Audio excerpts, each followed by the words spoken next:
friends, and welcome to Borgcast Lower Decks number 3.8 with Anne-Marie and Peter. Hello. And Delilah. And Delilah, yes. Having big hugs at the moment. So, let's get cracking with tonight's episode, which is Crisis Point 2, Paradoxus.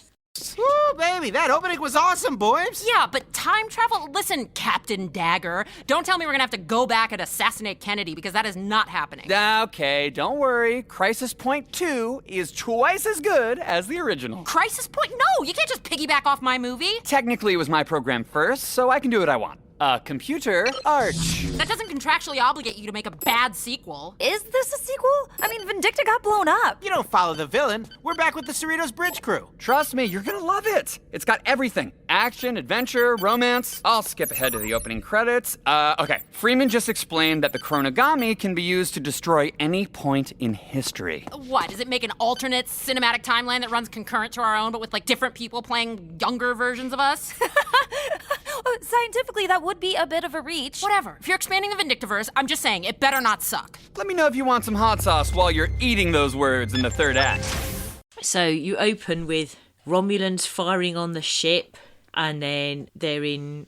Are they in the science lab or the engine room? I can't work out where the next scene is. And then Shax and What's-His-Face appear. Yeah, it's supposed to be a science bay that they go into, and it's Kashon. Kashon, that's it.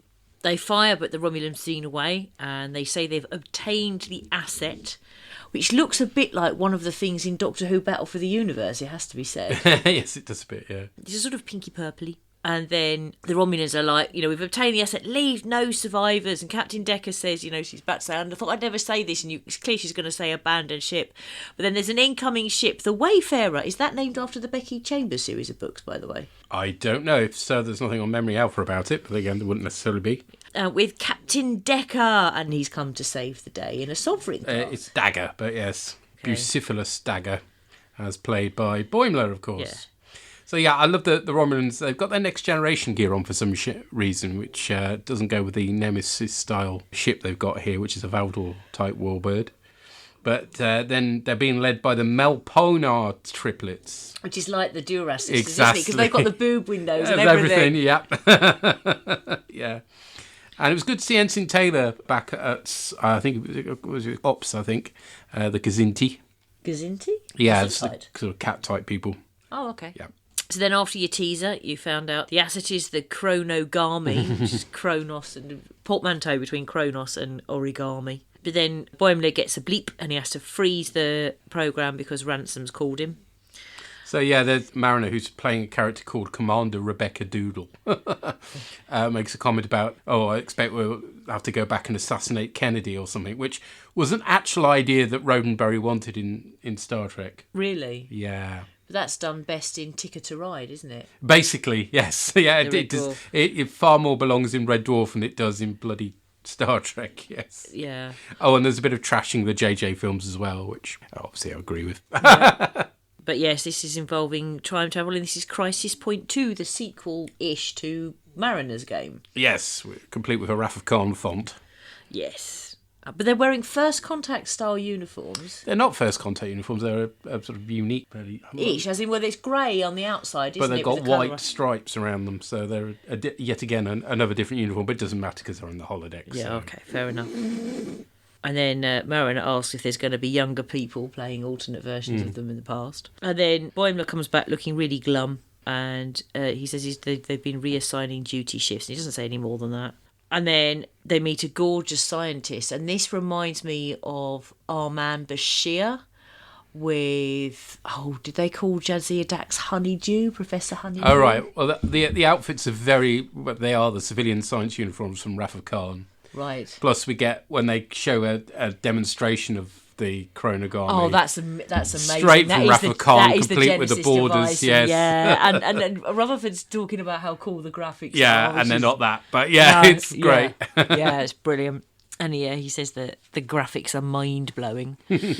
But Boimler's still, really moody and not himself, and so instead of having a romance with the scientist who's really into him, he doesn't, because she's a holodeck character. She just goes, I don't know what to do now. And Mariner's kind of like, you and me both. So then they end up on this planet, Tatascori 9, which is Fred Tatasciore. exactly, yeah, who voices Shax.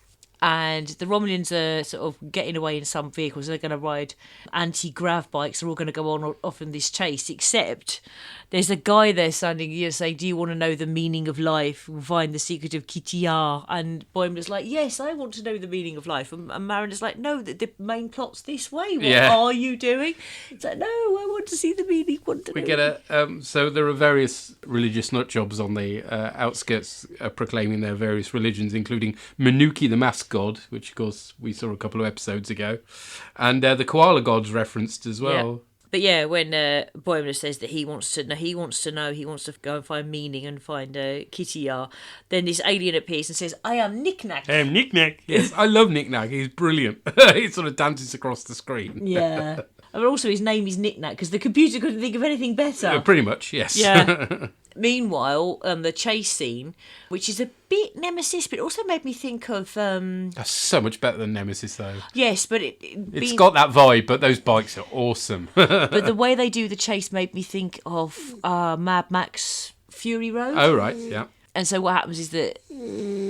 Oh, Snorri Dog. Sorry. Tendi speeds ahead and stops, gets her bike to crash into theirs, leaps over, lands on... Is it Rutherford's bike she lands on or Ransom's? I can't remember. Yeah.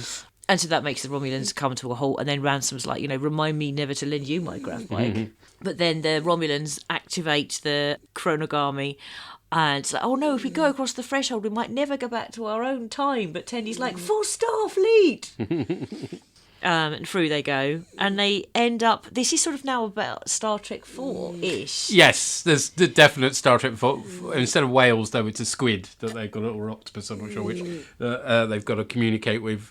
Yeah. Or rather, to begin with, it's a squid who's an ambassador who's able to help solve this problem with this algae, yes. And they're all wearing monster maroon outfits, which is lovely. Yeah. But originally he came from an aquarium, and the idea is that the Romulans are going to go back in the timeline to stop him from his ancestors from ever existing. And then you've got Rutherford. So you see the punk go past with the ghetto blaster. Yeah, it's a Star Trek 4 style punks as well. Yeah. And Red Tinder's like, what are you doing? And Rutherford's like, I'm nicking all their cool stuff. This is half of the fun. He's just enjoying himself ridiculously with this, isn't he? Not taking it seriously at all, which annoys Tendi. But yeah. Meanwhile, back where they're trying to find the meaning of life, the guy who said find the way to Kittyar says, read my saggy skin, and he's got a map on the back of his skin, which is really quite gross. I think it's called Illustor for obvious reasons. Yeah, and Mariner has bloody well had enough of this. And so she steps out the holodeck, but stepping over a thing? Yeah, the aspect ratio bar. Yeah. So when they're in the holodeck with a film, you get a movie-style aspect ratio, and then when she steps over, it goes back to what these days is normal TV aspect ratio. It's quite funny. Yeah. Ransom reports that Mariner has turned a corner with glowing reports from the department heads. He also reveals Boimler's transport clone from the Titan, William, has died in a freak accident, which explains Boimler's mood. Mariner re-enters the program on board a freighter like the one from Star Trek 3, and she's captured by nameless goons who turn out to be followers of Boimler's, who mutinied and threw him into the brig. They talk about William dying for no reason, and she convinces him to go ahead with the program, as it's a Starfleet movie and therefore worth doing. Well, if it's an even one, numbered one anyway. Knick-Knack rescues them, and Boimler takes down Illustor and pushes the folds of his skin together to reveal the map to Kittyar. With the squid plot abandoned, Tendy's team are now at the foundation ceremony of the Federation. And you can just see in the distance there's guys with Enterprise-style uniforms, which obviously is right for the time frame. That's quite cool. They're deactivating a Romulan bomb, which is very similar in design to the one we see in Nemesis. Yeah. So many references to such a crap movie. T'Ana sacrifices herself to save Tendi from a Romulan disruptor burst. And then she has a go at Rutherford for not taking the programme seriously and reveals she'd like to be a captain in real life, which she's never said out loud. Having received some wholesome support from her crewmate, she takes the team forward in time to when the chronogami was captured, substituting the Romulan's bomb. Then things get wonderfully Star Trek 5 on the third moon of Shatanari. Wonder where that name comes from. As a stone giant erupts from the ground. This is Kittyar. Boimler asks what the purpose of life is, and the answer, a life of purpose. It's like one of those trite Clone Wars quotes you get in the cartoons. He just gets a load of cheesy sayings, so climbs inside the purpleness. Discovering a very Vija-like Kitty Hawk with letters missing. He wakes up on a farm owned by someone called Kirk. Yes, we've now gone to a generation's place. Captain Kurt Boimler asks of the man tending his horse, no, it's Sulu. Brilliant. Who gets to say, oh my. So that's genius. Takai in the house. He's taken the farm off Kirk's hands. I don't know whether originally the plan was to try and get Shatner, but there wasn't much chance of that happening, was there? So I'm much happier that they got Takai. Also, I like the fact that Boimler says even better. Yes, exactly. We get some triteness about worrying about death taking away the joy of life, but that does for Boimler, apparently. As he starts boring Sulu with questions, very fun. Like, Horsey will bite you now. yes, the horse does indeed bite Boimler. I love that. That's just amazing. And he wakes up in sickbay having passed out from dehydration. Brilliant. They're ushered out by Toana, who has to treat Stevens, who's burned himself on the walk call for the second time that day. Oh, God. Mariner congratulates Boimler for not ending the film on a dark cliffhanger. But then we cut to the Defiant, decloaking in a redacted system.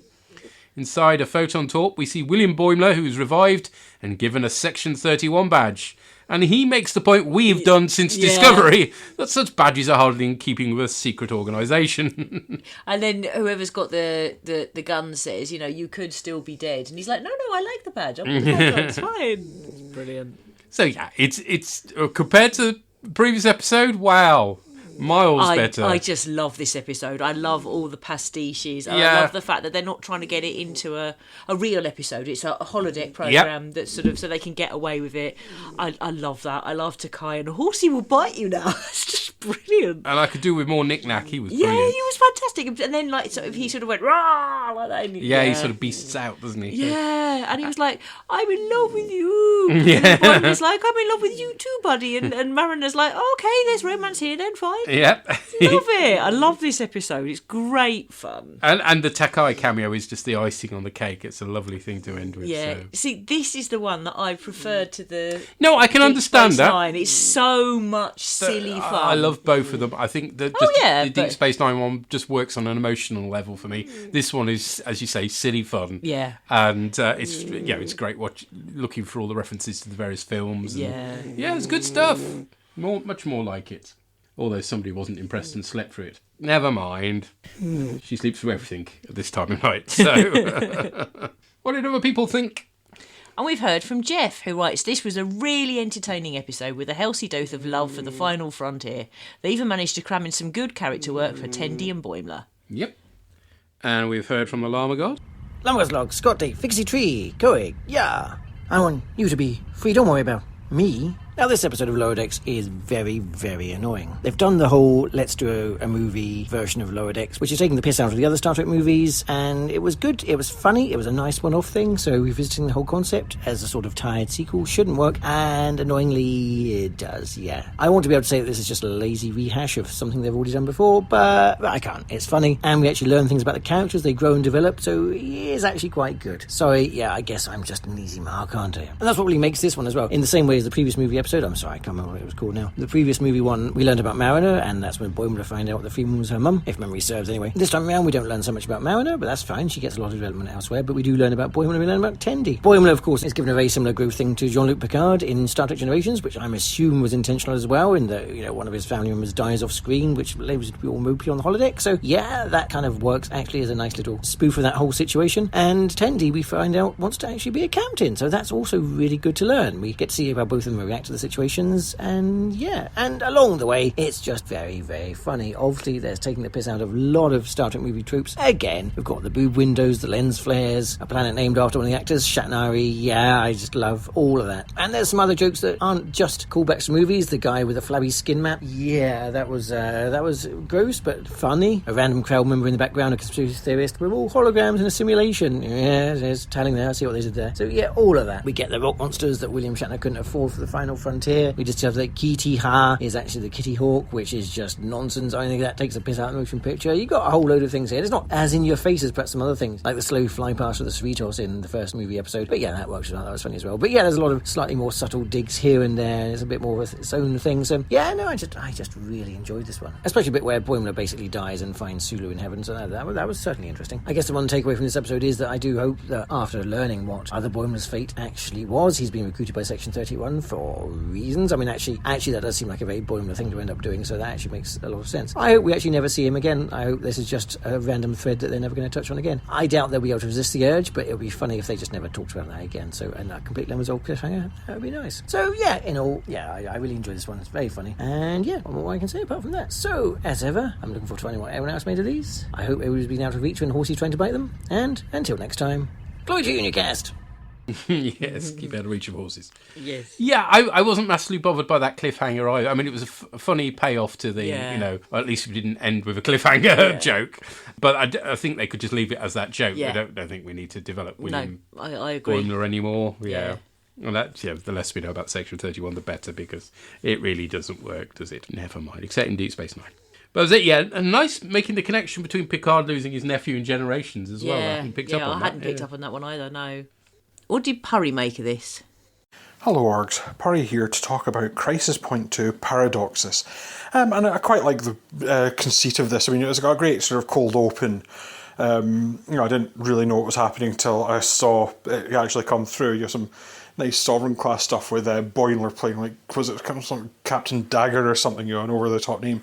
And I just like the idea that they enjoyed doing the Crisis Point holodeck program enough that they've programmed another one, and that Boimler hasn't programmed it as a training one, he has programmed it as an entertaining one. Now they do use that as a way to get jabs at a lot of the film concepts, the joke about using time travel too much, the kind of over the top, sort of doing things over the top and bigger, and the jab at the JJ verse of replacing them all with younger actors that look different, and giving them all kind of different names. I thought that was quite fun. Now, as in quite normal Lower Decks style, we split into two distinct groups. One is Rutherford and Tendi, quite a traditional team up, although in this one Rutherford does come across as a bit annoying in this one, I think, because he's mucking about, and you can clearly see it's annoying Tendi and he's not noticed. I know that's probably intentional, and he does pull it back the minute he sort of gets behind her. It's great, but you just think, really, were you not paying attention, man? Because, you think he'd have come around a lot quicker to the fact that he's annoying her, but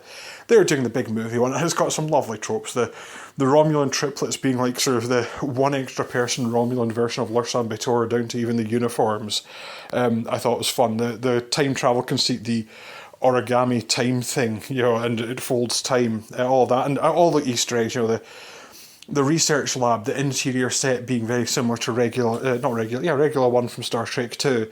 The video of it working, the explanation again very similar to the Genesis one. But also, and Rutherford going on about how cool the graphics are, where they're just sort of wireframes. All that was good fun.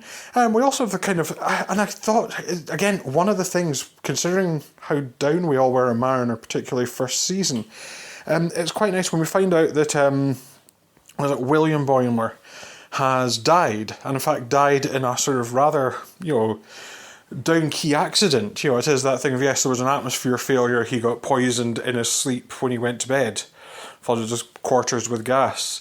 So you can see why Boimler's quite badly affected by this, for all that it's his transporter duplicate, and we've not heard from him since.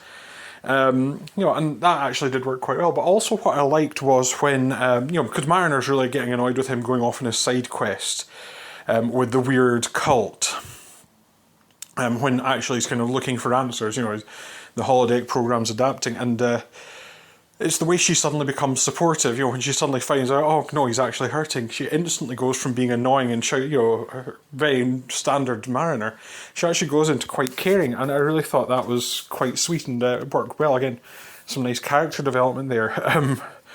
But I did like the fact that the holodeck just starts falling into weird tropes. It's the first it's just saying sort of fortune cookie. If you don't master your rage, then rage will be your master stuff. And then it turns out it's an ancient was it Kitty Hawk rather that doesn't even make sense. But I did Boimler eventually seeing a vision of Sulu. It was lovely for George Takei back and doing his bit. And the fact that the horse bites him to wake him up, I really liked that stuff. The way they build it up as Kirk, because they even had planet name, I think one's Tastakore, so that was based on one of the actors, and obviously Shatner or something was the other planet name. All of that stuff, but then just to have Dr. Tiana come forward and say, rehydrate. You got to hydrate in there. Dehydration's real, and it's like, oh, closer. No, you nearly died. So, yeah, for a bit of again light fluff, which is what we look for, and I think it was quite enjoyable. And yeah, some lovely touches like the film grain that sometimes came in over the screen, and actually made a difference when they were in or out the holodeck. I thought that was quite a neat touch, and yeah, for something that had almost no impact on any of the ongoing plots, or such as the ongoing plots that we have, it was a good bit of fun. And again, some light roasting. I like the whole thing of even if it's terrible Starfleet, it's Starfleet very much. Even though if it's a rubbish Star Trek film, it's still Star Trek, and that's important. So, a good message to lean on. Of course, we find out that other Boimlers actually now in Section 31, and the joke about having their own badges was quite good. You could still be dead, but I wonder if we'll see that in the next season. So all it remains for me to say is do keep up the good work. I always look forward to the podcast, and I'll hopefully be back, hopefully on a proper computer this time, on the next one. But until then, bye for now. Bye, sir. Bye. Yeah, Mariner has moved on. I remember how annoying I found her at right at the beginning, and of course Ransom makes the point of how much she's moved on as well. So it's nice to see that character progression. And I think Rutherford's just having fun. I suppose he is slightly annoying at the beginning because he seems somewhat insensitive, particularly when Ta'ana gets killed. Yeah. But he's it's just a holodeck. It's not real, so he can just have fun with it basically. And the moment he realises why Tendy's taking it seriously, he does change, and he's very supportive. Very supportive. But you're right, you do think he would have noticed a bit sooner and not been quite so crass. Yeah, he's just caught up in the fun of it, wasn't he? Yeah. Good on. So yes, I hope it was a surprise. Everybody enjoyed it. It's a great fun episode. It is. So let's see what we're covering next time. Next week we've got another original series episode. Is that the Apple? Oh, yes. Oh, yeah. Sorry about that, folks. But yeah, it's on Thursday the 11th. We'll be covering the Apple. And then on Wednesday the 17th, because otherwise it clashes with Ascension Day. Heaven forbid. We'll be covering the next episode of Lower Decks, which is Trusted Sources. Yes. Bit of news about what we're covering next, because obviously we've only got 2 more episodes of Lower Decks to do. We're covering something sci-fi related, and it'll be on the other Borgcast feed, the Galactica feed. I might drop another subtle hint with this one. It's going to be an animation, so kind of in keeping with Lower Decks. Right, we'll catch you next time. Cheery bye. Cheery bye. The art for Borgcast Lower Decks is the fantastic work of Charlie Thorburn. All music referenced is for illustrative purposes only, and no copyright infringement is intended. Find our website at borgcast.libsyn.com. We have a Facebook group which you're welcome to join. You can find the Borgcast playouts on Spotify for your listening pleasure. Visit our Tumblr site at borgcast.tumblr.com, where you'll find images accompanying the episodes discussed in this cast. Send emails or MP3s to borgcast@gmail.com. Or you can find us over on Mastodon. Our addresses are on the show notes for this podcast. Explore! Rescue! Protect!